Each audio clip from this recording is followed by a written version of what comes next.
Chapter 36, Monday 28th October. Shortly after 10 a.m. on Monday morning, Roy Grace was working through the stack of paperwork for the prosecution of Lucas Daly, one of the offenders under arrest from the recent Operation Flounder.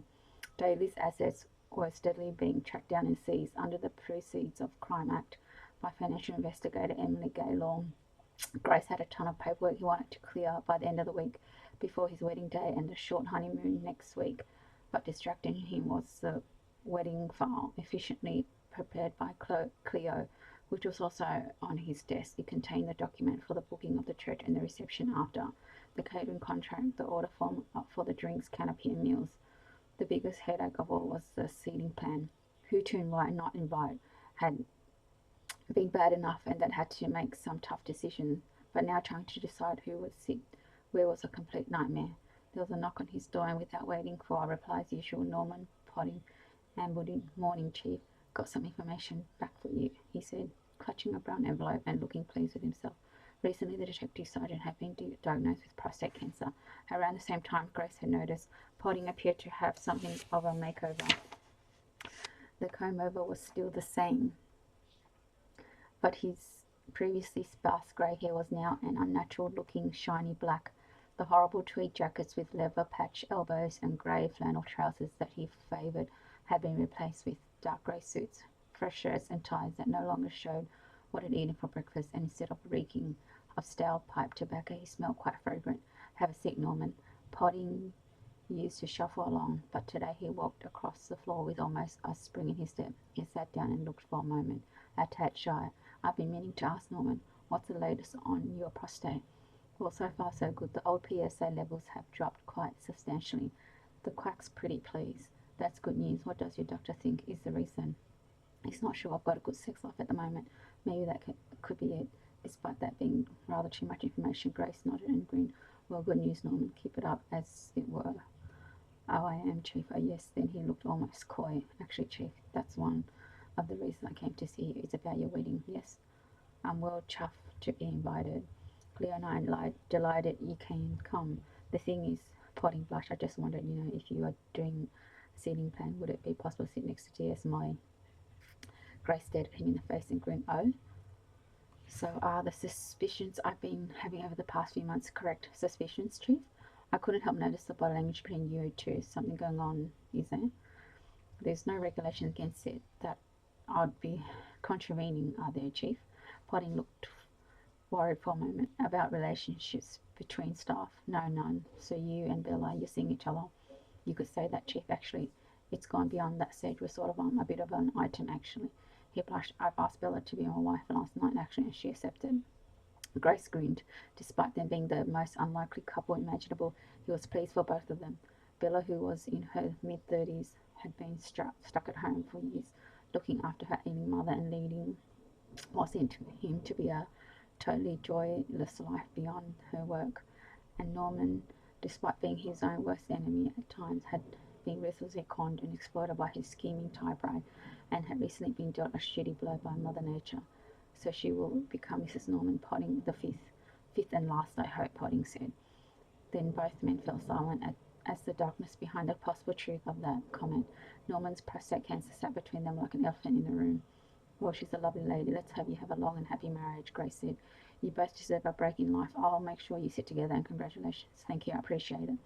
Potting gave a sad, wintry smile. "Right, business." He took out the contents of the envelope, several printed pages clipped together, and passed them across the desk to Grace.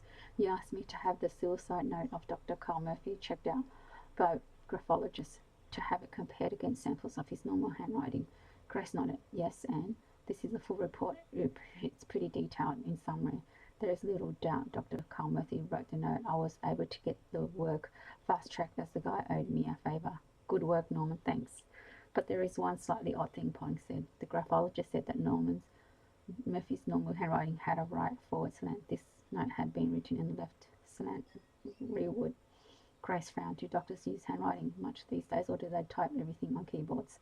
Potting thought for some moment. "Well, I've been seeing more of doctors just recently than I really want. A few write prescriptions by hand, but pretty much everything is done on computers now. You need to talk to the secretary, get her to go through all his files, see if there are any other examples of left slant handwriting. If not, it could mean something. Then he was trying to send us a signal message, Chief, possibly. Then Grace thought for a moment, you're a bit of a crossword puzzle man, aren't you, Norman? Done the Telegraph every day for years. We'll try to do it anyway. Why? Well, I'm speculating wildly, but I found out Miss Dr. Murphy was a keen crossword man. If he wrote these in a backward slant, perhaps to signal he was writing under coercion, then possibly, just possibly, he left something cryptic in those words. Maybe you could analyze it word by word from a crossword perspective. Potting frown. I'll try. This is probably not going to go anywhere, but I want to make sure. So far, every bit of forensic evidence and the graphologist's findings point towards suicide, but Grace shrugged. A few minutes later, as Norman Potting left his office, closing the door behind him, Roy Grace's phone rang. It was his new lead management secretary. Roy, she said, I've just had a call from the Chief Constable Staff Officer, Tom Hutchinson, asked if you can come over to see him late afternoon. I have you booked in for a cold case review meeting, but you are free after then. Would 6 p.m. suit you? Instantly, the sky outside seemed to cloud over. He had hoped to get home early tonight to help Cleo put Noah to bed. It didn't matter that Roy was both a grown man and a highly experienced police officer. A call from the Chief Constable could still set his nerves jangling. His first thought was that he might have done wrong to merit a reprimand, but he couldn't think of anything. It might be for some transgression he had not even realised he had committed, or to brief in on some forthcoming event, or a change in policy on some aspect of policing in Sussex. Whatever. Did he give a clue about what it's about? He asked. None, I'm afraid. Grace had a feeling it was not going to be good news. He was right. Chapter 37, Monday, 28th of October. The headline on page 6 of the Argus newspaper online read, Top copper to wed on Saturday.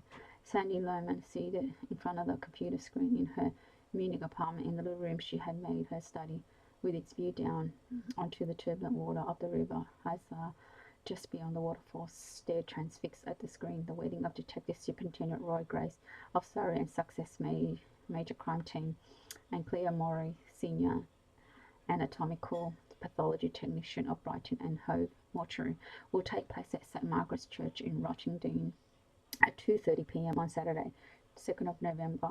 Many senior police officers, including Chief Constable Tom Martinson, are expected to attend. The marriage will bring to a close the detective's years of sadness following the unexplained disappearance of his former wife, Sandy Christina Grace, over 10 years ago, who was formally declared dead in August of this year. Mama, she turned to her son, Bruno, trying to hide her irritation and being distracted. Jamin Lebe? He was hungry. She would make him supper in a few minutes, she promised. I just need to finish this, she said, in her fluent German. He pattered off disgruntled, returned to his computer game in which he was killing futuristic warriors on an intergalactic battlefield. Sandy logged on first to Lufthansa and then to British Airways. Then she went into Expedia.com. This was good timing. It was a holiday for German school next week, so it would be no problem to take their son. Within 5 minutes, she had booked flights to London and a bed and breakfast in Brighton called Strawberry Fields for the two of them. How very convenient to have me declared dead, she thought, with anger rising by the second. Getting married, are you, Roy Grace? I didn't think so. Chapter 38, Monday, 28th of October. Mondays had never been Red's favourite day of the week, and this particular one had proved no exception. On Saturday, she had shown 14 different clients around properties the agency had for sale, and 7 of them had contacted her today to say they weren't interested. Then, to add to her despondency, the couple she had shown around the Portland Avenue house on Thursday, for whom she had such high hopes, had called to say they had found somewhere that they liked better with another agency and they had withdrawn their earlier offer. She left the office at 5 p.m, although ordinarily she would have stayed at her desk for at least another half hour. Raquel Evans was taking her to a hot yoga class this evening, which her friend thought would do her some good, and she was quite looking forward to doing something different. As was her normal daily routine, she stopped at the convenience store on her way home to buy herself something to bung on in the microwave for her evening meal. She looked along the chilled cabinet section, pulled out a fish pie, then grabbed a packet of frozen beans and dropped them into the basket. As she did so, she was dazzled by a brilliant flash of light. She heard a scream. A boom then popped her ears. Suddenly she was enveloped in a cloud of noxious black smoke that stung her eyes, almost blinding her with tears. Her instant thought was, shit, is this a terrorist attack? More and more smoke billowed around. She turned to run down the aisle towards where she thought the door was. She crashed into someone. She stumbled away, back into the stack of tins, which clattered down on her. She turned, totally disoriented, holding her breath, trying to work out which way the door was. An alarm was screeching above her. She tumbled forward and her legs bashed painfully into something on a shelf. She breathed out, then breathed in the vile smoke. In a wild panic, coughing, choking her throat, feeling like you're having stuffed with burning cotton wool. She felt her knees. She had wrestled with it in a fire. The closer to the ground you got, the better off you would be. There were screams all around her. Her eyes were watering so much she could see nothing. There was another explosion, then another. The alarm continued like a banshee. Suddenly she felt cold water spraying on her head. The banshee continued, mixed with terrified cries, shouts, screams. Oh shit, Red thought. She dropped her basket, thinking only of survival. Where the hell was the exit? Somewhere close to her, a mobile phone rang. She felt the hair flames on her face burning. She spun around, keeping as low as she could. Crawling, collided with something hard that smacked her cheek, a trolley. Then a hand grabbed hers, pulled. Help me, she said. The hand pulled her silently, and she scrabbled along on her knees, gripping the hand, feeling, knowing that her life depended on it. The siren screams continued in the choking darkness all around her. Then suddenly she felt a blast of cold, heard the swish of electric door. She was outside, still on her knees, gulping down fresh air, a cacophony of wailing sirens. She turned to look at the chaos behind her. Flight engines were arriving, people were trapped, staggering out, falling over. Slivers of blue light slid past her along the pavement like ghosts. I'm outside, she thought, coughing again. Thank God I'm outside. In terrorist attacks, they set off one bomb to get you outside, and then another to hit all the rescue workers. She remembered from news reports, got to get away fast. As police cars and ambulance arrived, followed by more fire engines in a cacophony of screaming sounds, Red staggered to her feet, retrieved her bike, and stumbled away in panic and terror, gulping down air. Get away from here. She hurried along New Church Road, pushing her bike, her chest hurting, then turned left into her street, Westbourne Terrace. The thick choking smoke was in her lungs and her nostrils. She coughed with every step until finally the steady, cooling sea breeze had replaced most of it. She was shaking. Shit, what happened? What the hell happened to Terrace? It was all she could think of. Her hands were shaking so much she struggled for some moments to get the key in the lock of the front door. Then she went inside, pushing her bike along the hallway and secured it with a padlock, popping the timer switch for the stair lights. She climbed up to her second floor apartment. Again she struggled with her keys, finally inserting them. She went in, snapped on the hall light, slammed the door shut behind her, and exhausted, leaned against it, thinking, gathering her thoughts. Something did not feel right. It took her some moments before she realized, and stared down, frozen in sudden fear, at her left hand, at her third finger, at the vulgar diamond-encrusted engagement ring which had been returned to Bryce Lauren when she had thrown him out, the ring that was now back on her finger. Chapter 39. Monday, 28th of October. Red stood shivering in fear beneath the bare, feeble glow of the long life bulb hanging from a flex that looked like a fire hazard in waiting above her head. She stood rooted to the spot, staring at the ring on her finger, staring down the hallway, one hand on the door ready to jerk it open and run back out onto the landing. Was Bryce in here? Her eyes darted nervously down the corridor at each of the doors. One was closed and the other slightly ajar. Was he behind one of them, or in the living room, beyond the end of the hallway, in the bathroom? There were two deadlocks on the front door, which the woman from the sanctuary scheme assured her could not be picked. The windows were all double glazed with toughened glass and locked. No one could get in from the outside, certainly not easily. How the hell had the ring been put back on her finger? Was it the silent person who had held her hand and guided her out the convenience store and then vanished? Had that been Bryce? Had he set the fire to the store deliberately in order to create a diversion to put the ring back on her finger? He had once told her in happiest times that pickpockets worked by creating a diversion by confusion. If he had been Bryce, there was no way he could be here already ahead of her, was there? She pulled her phone out of the handbag, found PC's office mobile number in her favourites, and hovered her fingers above it, ready to press it and set it dialing in an instant, but she held off, concerned she had already caught him out so many times in the past month of false alarms. Instead, she slipped off one of her heel shoes and brandished it on her thigh, holding the phone in her left hand with the finger poised. She took a few paces as quietly as she could along the corridor, then turned the handle on her den door and pushed it open so hard it banged back against the wall. Her laptop sat on her desk, lid closed as she had left it. The den was empty. Hello, Constable Spofford, she said loudly, but without having dialed him. It was for the benefit of the unseen visitor, if by chance he was here. I have an intruder. Could you come right away? 5 minutes? Thanks, I'll stay on the line. She pushed open the door to the little toilet at the rear until she could see it. Nothing. She crept further along the corridor, then with a shiver of fear, kicked open her bedroom door. The room was also empty, undisturbed. The bed neatly made with a white candle wick counterpane on top, and her two ragged teddy bears from her childhood, Moppet and Edward, lying back against the nest of cushions holding paws. Next she checked on the bathroom, entering and sliding back the privacy door for the toilet. Nothing. Then holding the shoe high, heel forward, she straight into the main open plan living dining room. Empty. Her breakfast coffee mug and cereal bowl lay on the bar as she had left them this morning, along with her Kindle on which she read the Times every morning. She hurried back down the hallway and secured the safety chain, then twisted the lever of the internal bolt. Finally she felt secure. She coughed again, then again, went through to the kitchen, poured a glass of cold water, sat at the table and gulped it down, then began twisting the ring, trying to pull it off, but it would not move.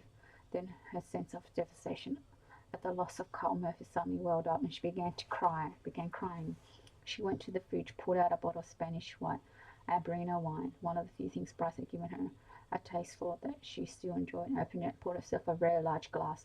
She drank a gulp of it, then another. Her heart felt like it had weights hanging from it. She stripped off her clothes, which reeked of smoke, put her skirt and top into a bin bag to take to the dry cleaners, and the rest she shoved into the washing machine.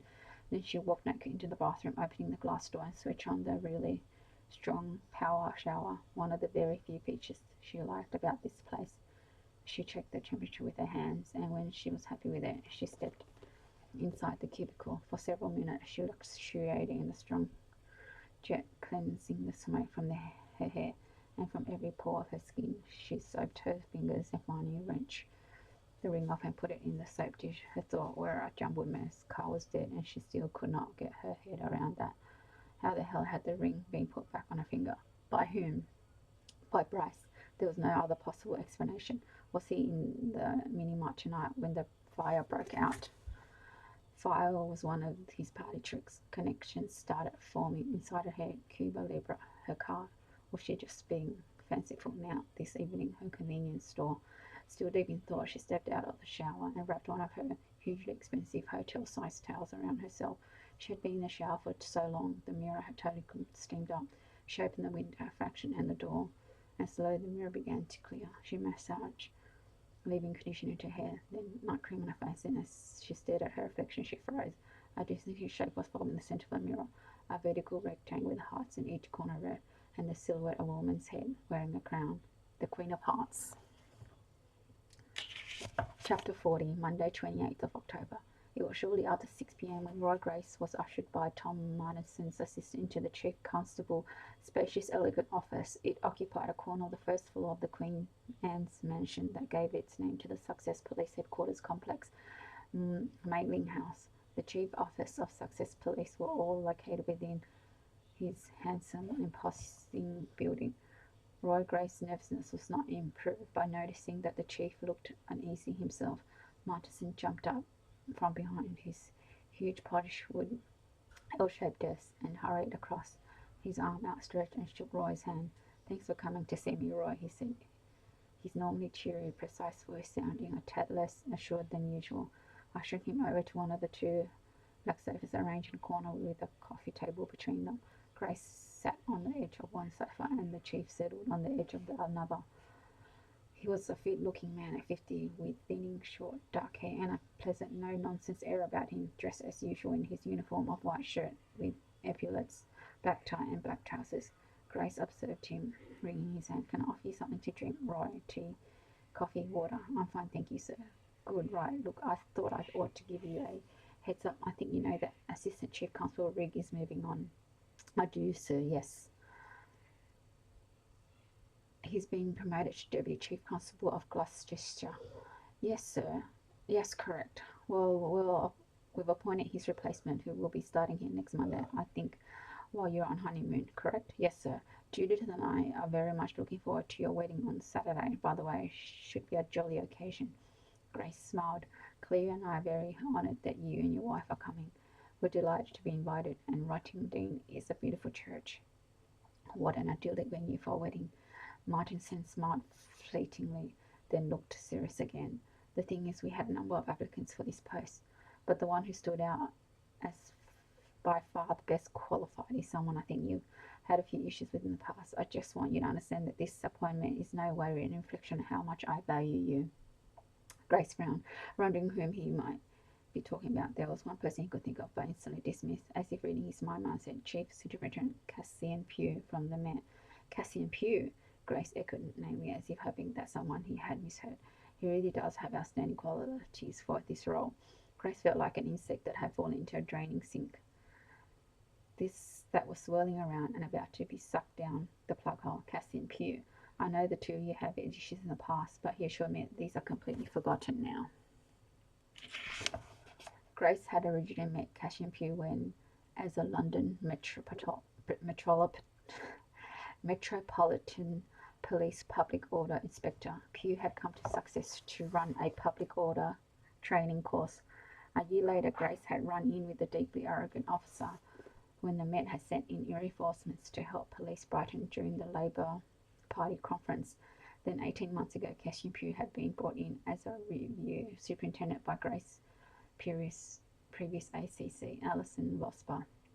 Pugh's first task had been to organise a police search team to dig up the garden of Grace's house on suspicion that Grace had murdered his wife Sandy and buried her remains there. Roy Grace could never forgive him for that. The man preened and strutted, always acting as if he was in charge, even when he wasn't. The chief was well known in the force for his dislike of arrogance. He could not be serious, surely. Roy was amazed that a man of Martinson's judgment could have done this. He was appointed this total shit as his boss. Just over a year ago, Roy Grace had saved Cassian Pugh's life, risking his own in the process, when Pugh had been in Grace's car, which, after being rammed in a chase, had almost gone over the cliffs of Beachy Head. After that incident, Pugh had applied for a transfer back to the Met and out of his life. Roy had hoped. He could not believe this man was coming back, and now as his boss. Chucking caution to the wind, he said, I'm really not happy about this, sir. I appreciate that you might not be, Tom Martinson said. If it makes you too uncomfortable, I could see if we could get you transferred to another role when something comes up, but I would hate to lose you from major crime. Perhaps stick it out for a bit. He categorically assures me he has nothing personal against you. Grace thought hard for some moments before replying. Of all the roles in Success Police that he knew of, few, if any, could match his. Investigating homicide was what he loved. There weren't many days that he worked and did not look forward to going to work, but Cassian Pugh as his boss. Shit. Chapter 41, Monday 28th October. Shit. The towel around Red fell to the floor. She spun around, staring at the closed door behind her in a total panic. Shit. Oh shit, no. She shook in terror. Had Bryce been in here? Was he here now? Had he entered while she had been in the shower? She ran home the bathroom bolt, then leaned against the door, staring down at the image of the playing card on the mirror. Then she ran over to the window and looked down into the deserted alleyway 2 floors up. Too high to jump, terror pulsed inside her, tightening her gullet. The cold damp air made her shiver even more. She felt for some moments as if she was back in childhood nightmare, being chased by a monster, trying to scream and no sound coming out. Should she scream now, out of the window for help? Would someone hear? Then her terror turned to anger. Screw you, Bryce. She tried to think rationally. She had checked the flat, locked and bolted the front door. There was no way he could have come in while she was in the shower, was there?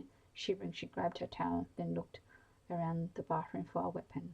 Looking at the blue brush, at the round, freestanding vanity mirror, at her range of bottles of perfumes and jars of cream. She settled on the mirror, gripped it by the base, then she unbolted the door and held it open and stared out into the empty corridor.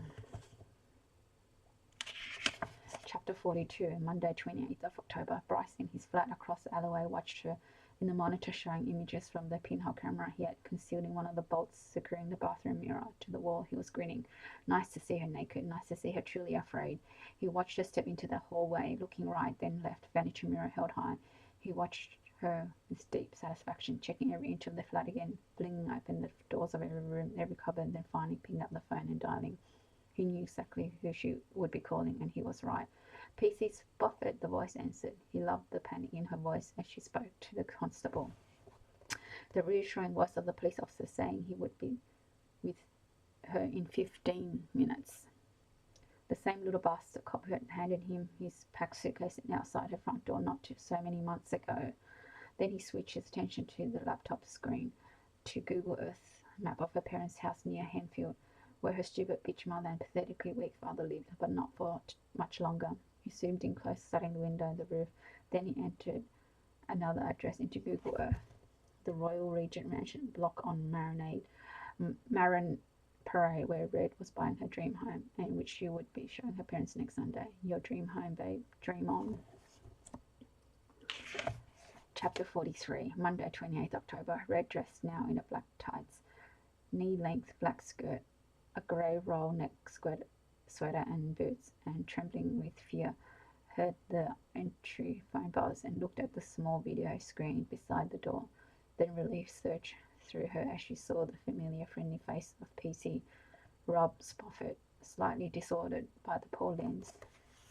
She pressed the button to let him in, then waited. After a minute, she heard a rap on the door. She peered through the spy hole, slid off the safety chain, and twisted open the two locks. As she stepped inside, she closed the door hastily behind him and slid back the bolt. God, thanks so much for coming, she said. She'd never seen him out of uniform before. He was dressed in dark bomber jacket over a t-shirt and jeans, and seemed leaner and more wiry than he did in uniform. No problem, I was off duty tonight, but I've been called back in by my sergeant. Tell me. I'm not sure where to begin, she said. You look like you need a drink, Red. She nodded. I do. Want to join me? No thanks, much though I would like one. The quietly assured, gentle police officer had a calming effect on her.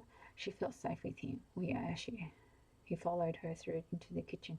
She poured herself a glass of Albarino, got him a glass of water, and then went through into the living room. Spaffer sat on the tiny sofa, and she perched across from him on a hard, beat-up armchair. Mind if I smoke? She asked, craving a cigarette. Not if I can gauge one.